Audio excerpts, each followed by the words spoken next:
I've been doing a lot of thinking lately on how to actually win games of Flesh and Blood. Obviously, at a fundamental level, there is 1.5 ways to win the game of Flesh and Blood.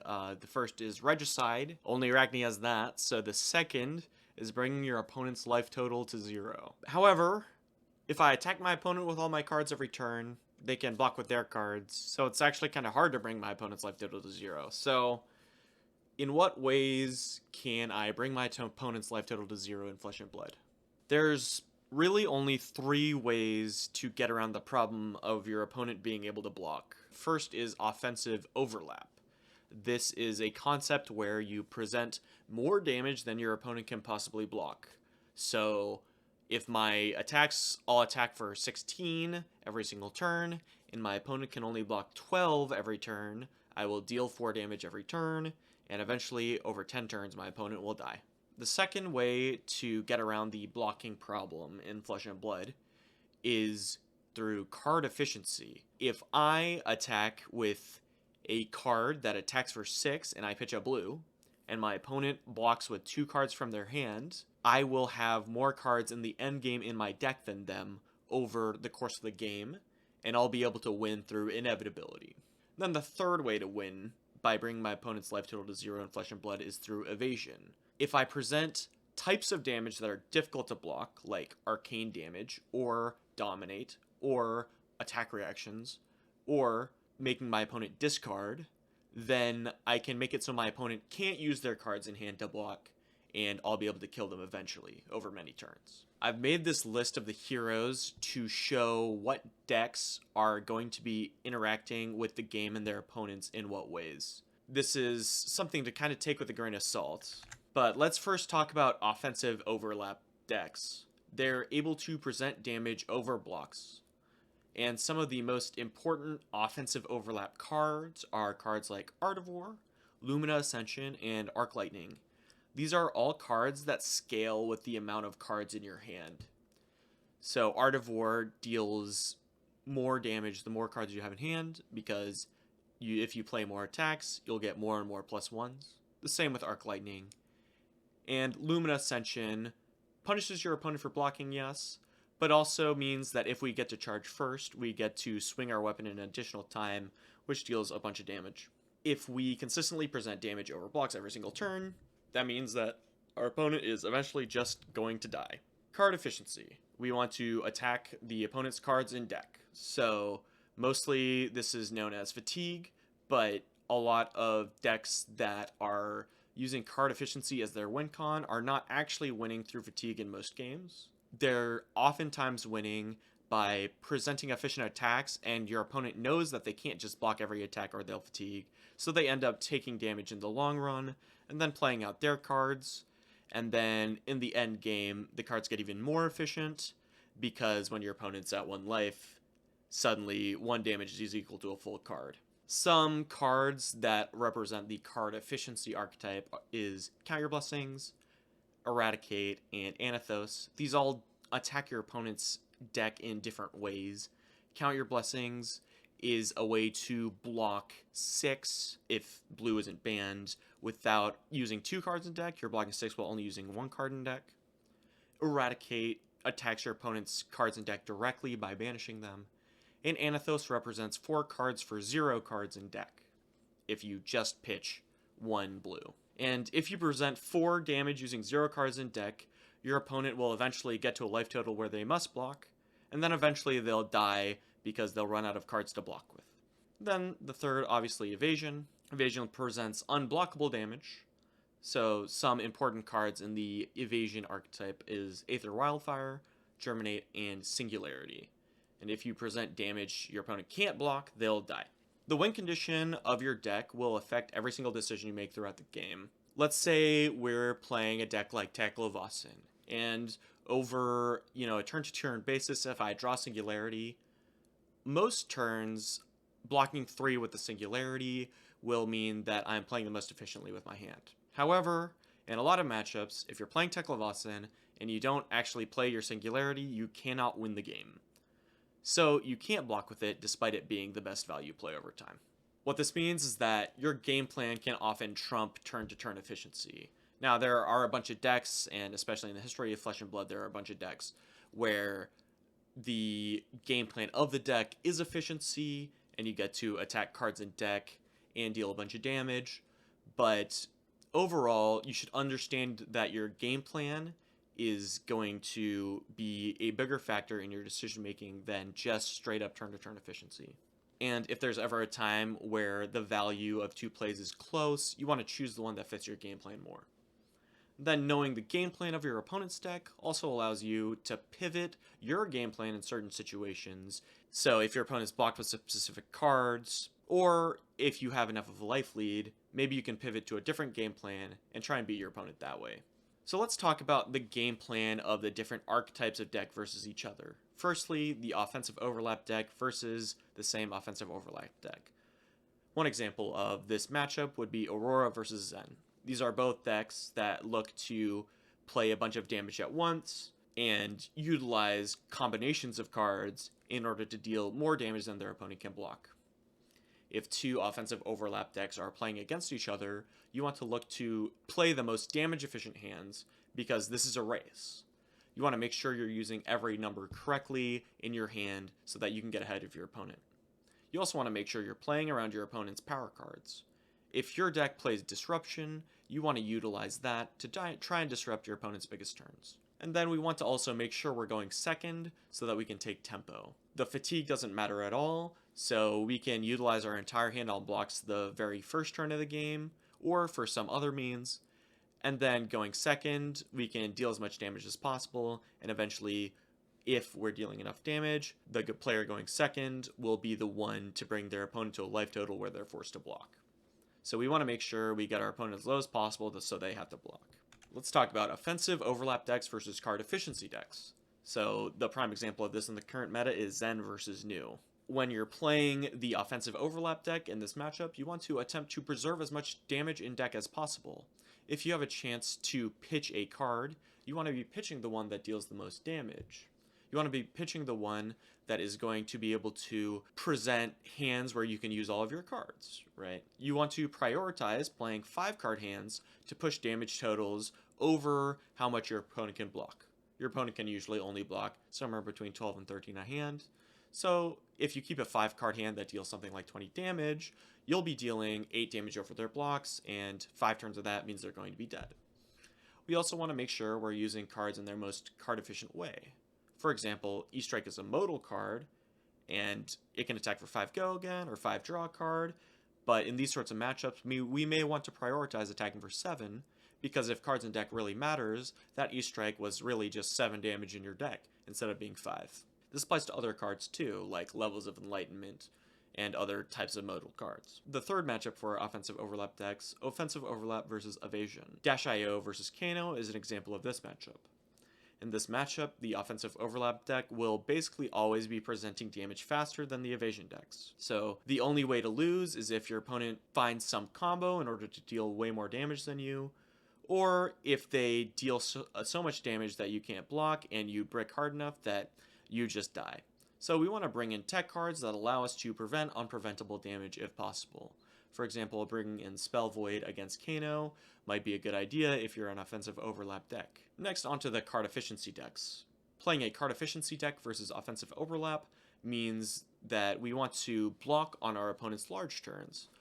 When our opponent takes a 5-card hand that deals maybe 20 damage, we might consider blocking with our armor so that we can preserve our life and take the game longer and longer so that the amount of cards in deck matters.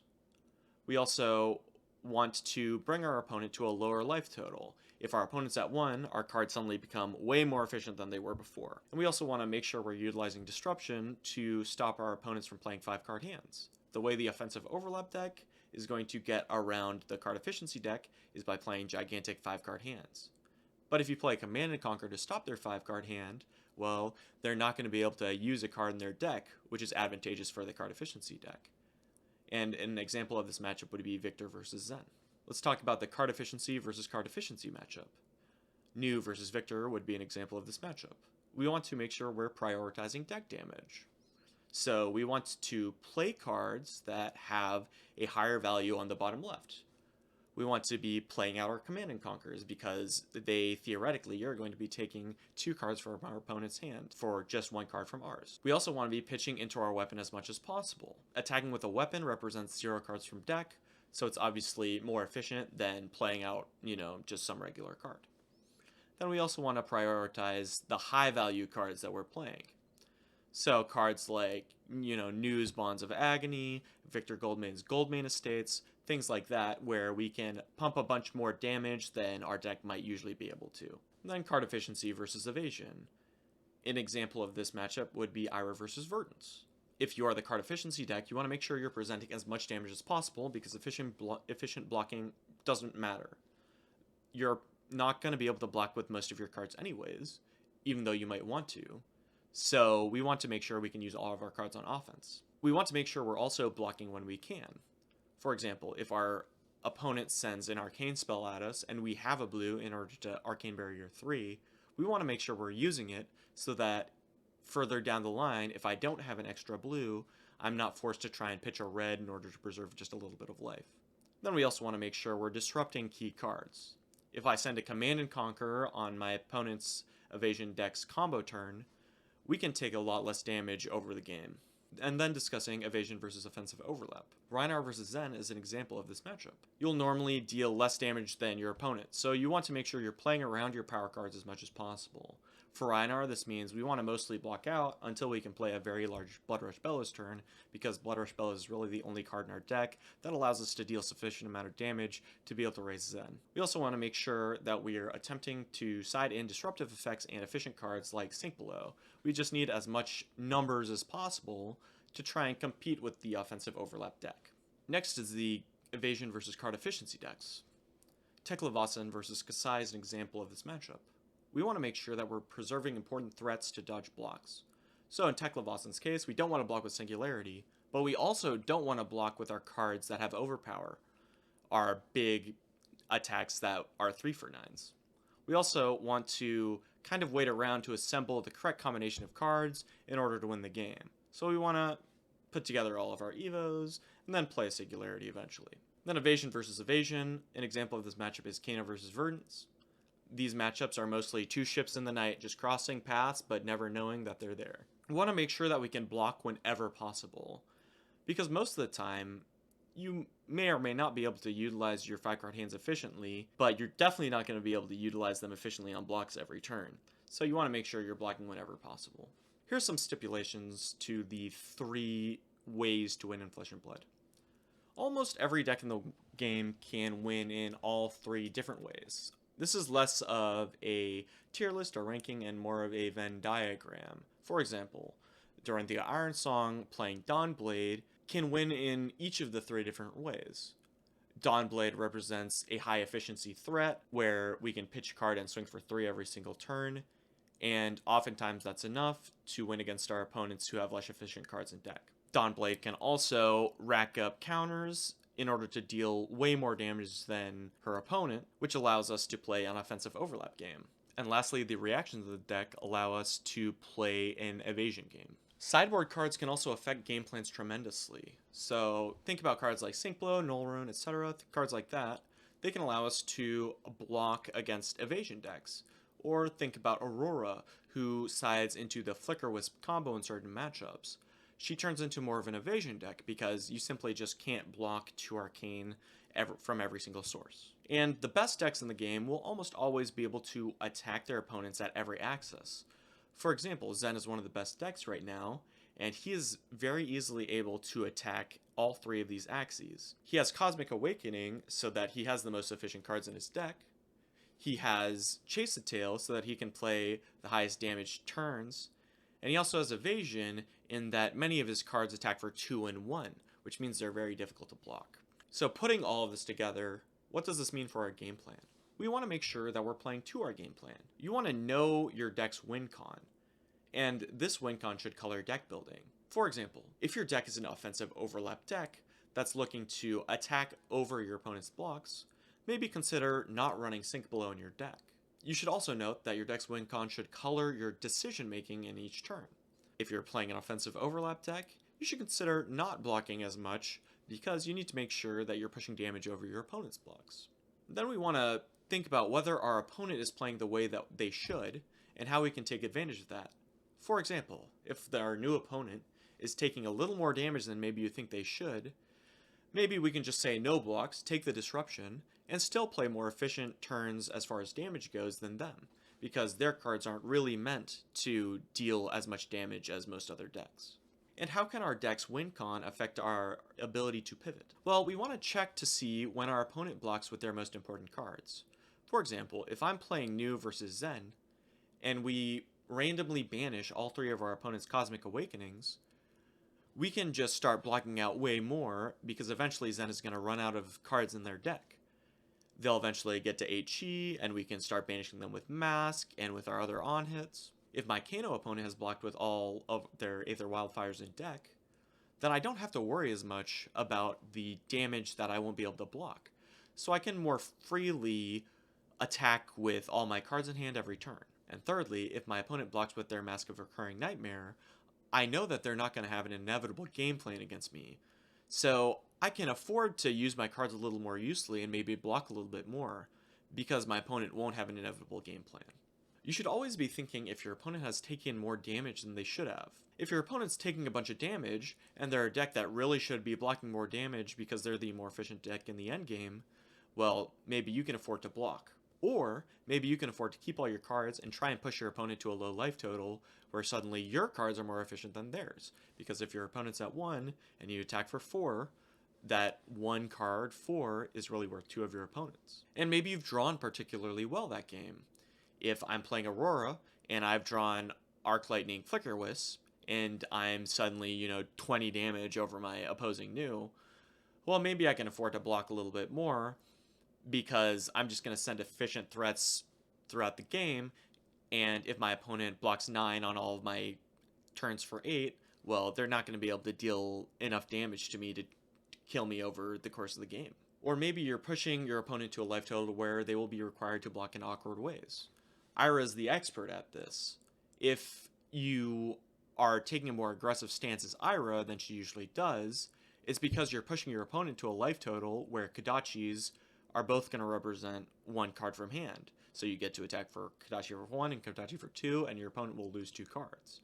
And eventually, if your opponent doesn't just die from you attacking, they're just going to run out of cards in deck completely. Or maybe you can start blocking attacks in unexpected ways. If my opponent is a disruptive deck that relies on making sure I can't hold on to a 5-card hand, maybe if I use my Crown of Providence to block a Command and Conquer, I can skirt their disruption and be able to play a really strong 5-card hand against them.